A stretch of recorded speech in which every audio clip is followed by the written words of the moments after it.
Hello. Have you ever said you were going to do something, and then when the time came to do it, you wish you wouldn't have said that you were going to do it?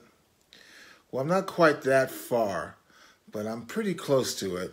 And doing this review for Star Wars, The Rise of Skywalker. Before I went to go see this movie, as I mentioned yesterday, this was a very polarizing movie from what I read.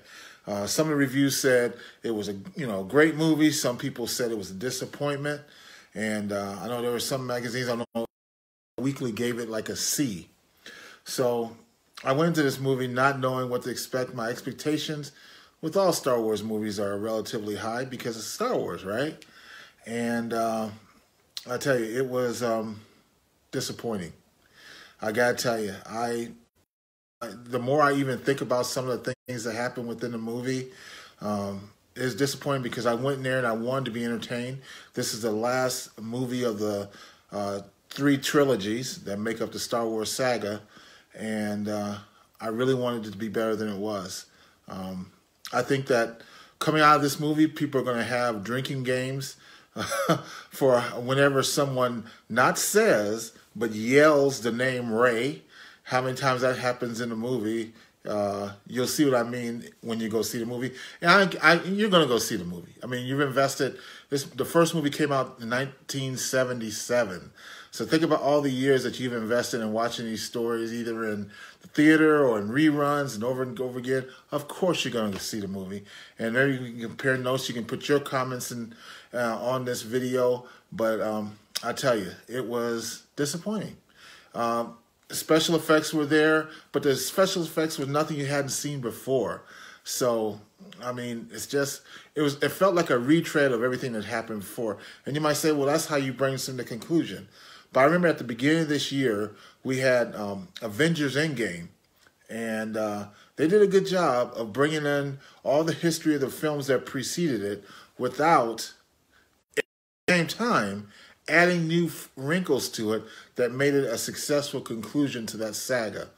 Well, that didn't happen here. And, it's kind of funny because the lady who was sitting right next to me, when we first got there, we were sitting there, and she was just real chatty with her friend. Chatty, chat.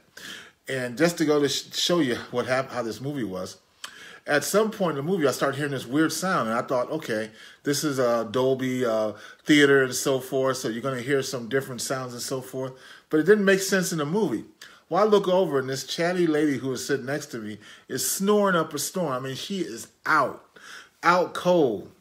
And just to go to show you how people feel about Star Wars, because we want it to be good. We want it to be a successful end to the story. She kind of gets jarred at the very end and kind of wakes up. And then as soon as the credits start rolling, she's clapping. And I'm like, what are you clapping about? You clapping because you had a good nap? But anyway, as far as a success tip, well, there's nothing after the movie, after the credits, so there's no reason to stay for after the credits except for to see the credits, which are, so many people put so much good work into making.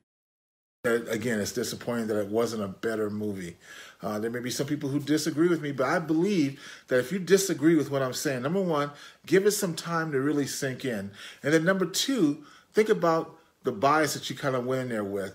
The bias being, I want this movie to be good, If you get rid of that and you look at it as a standalone movie, I think you'll share my disappointment.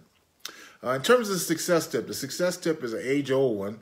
It's number one, your past does not equal your future.